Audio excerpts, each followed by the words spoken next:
Fíjese, en las pamplinas que se meten los triunfalistas, por no trabajar con el contexto histórico y no descubrir la grandeza del texto, ¿no? El propósito de la carta. Grandeza, yo tumbo en peleco por ahí para abajo. Si se hubieran sentado a analizar el texto, no anduvieran por esos lares. Bueno, pero aquí hay un pulseo entre dos ancianos, entre dos pastores. Así que los pulseos pastorales no son modernos. Los pulseos pastorales vienen de antaño. Y bobo es el que caiga en ellos. Bobo es el que caiga en ellos. A mí vienen aquí, ¿usted conoce a fulano? Si le conozco bien o mal, no me importa. Yo no tengo que hablar mal de nadie. Sí, le conozco, una gran persona. Fíjense que ese fue un principio que yo aprendí no solamente en la fe, lo aprendí en la mercadotecnia. El buen vendedor nunca habla mal de la competencia.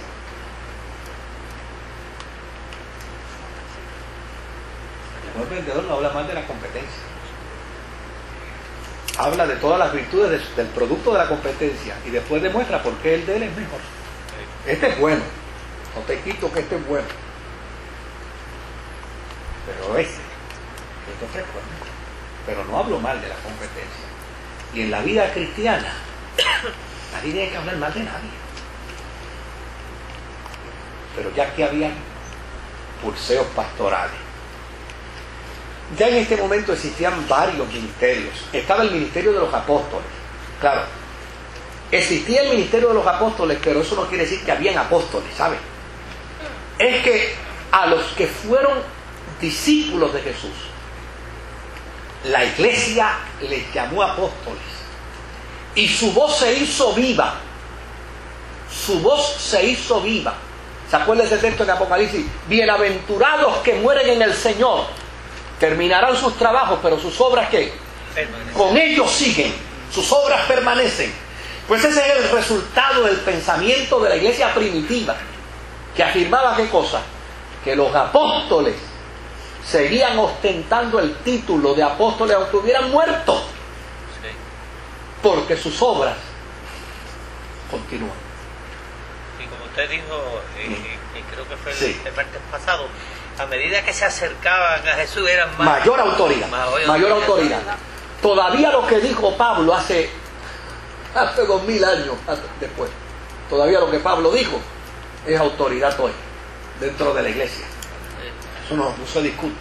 Cuando viene alguien y dice, no, el apóstol San Pablo dijo esto, esa es autoridad.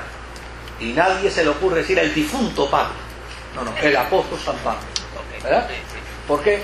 Porque las obras de él que siguen, permanecen. Ese es el principio del texto. Ahora, esos llamados por Jesús y testigos de su resurrección, estos tenían la autoridad sobre todas las iglesias. Imagínense, Pablo tiene autoridad sobre todas las iglesias cristianas y Pedro tiene autoridad sobre todas las iglesias cristianas. Pero además de ellos estaban los profetas. Y los profetas eran predicadores itinerantes, quienes eran reconocidos con autoridad en todas las iglesias. Pero, oiga bien, hay un pero. Como son ministerios de segunda generación, los profetas tenían riesgos de contaminación. Y de hecho, ya para finales del primer siglo, había tanta contaminación dentro del ministerio profético que se advertía a los cristianos de entonces que tuvieran cuidado con algunos profetas. Ahora, estos profetas gozaban de una autoridad extraordinaria. Por ejemplo, en la liturgia de la iglesia primitiva, a la hora de la cena del Señor, después que terminaban la cena, entonces llamaban a un creyente de la iglesia para que diera una oración de acción de gracia. Y se encontró una nota del siglo I con respecto a eso. ¿Y sabe qué decía? Si a vuestra comunidad aparece un profeta, él tiene el derecho a cerrar la cena con la oración de gratitud. Pero no solamente decía eso, decía,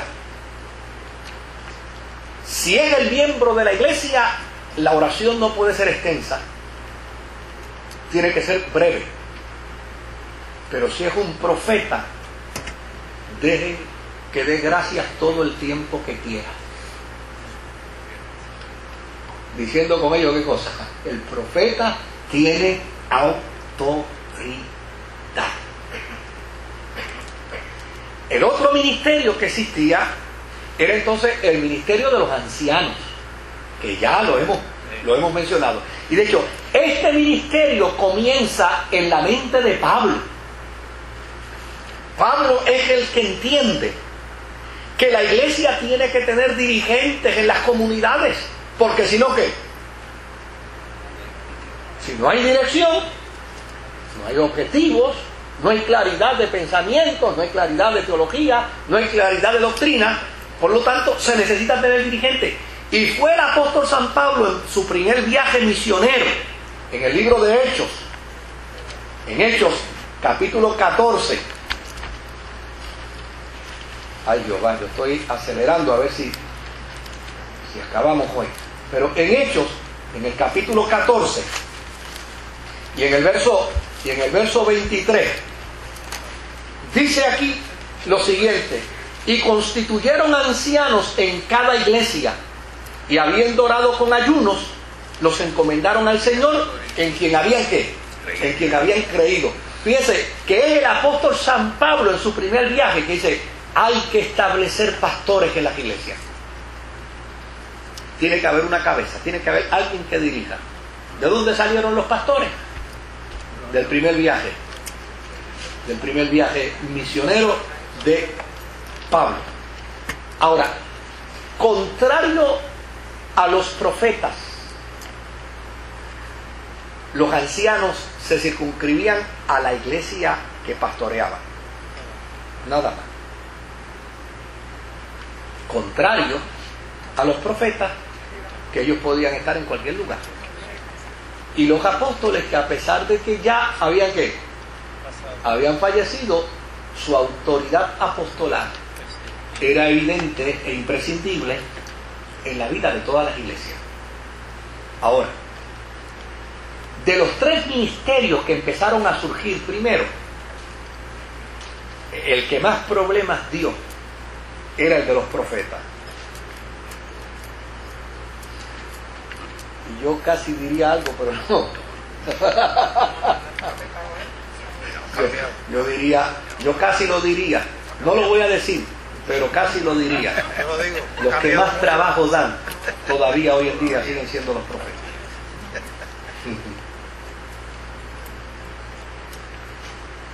A veces dan trabajo. Mire qué interesante. Porque esta posición de profeta se presta para el abuso. Y en esta ocasión se prestó para el abuso. Era gente de prestigio. Imagínense, tenían prácticamente el mismo derecho que los apóstoles. Podían ir a cualquier iglesia, intervenir en cualquier iglesia. Y desde luego, muchos de estos profetas, cualquier parecido con la actualidad es pura coincidencia. Pero muchos de estos profetas se dieron al lucro.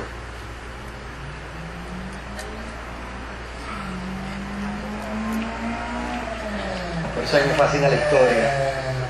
La historia aparenta esconder la verdad, pero lo que te invita es a buscarla. Busca por ahí, que por ahí hay algo que te pueda ayudar. De hecho, a finales del primer siglo, yo les he hablado a ustedes de un documento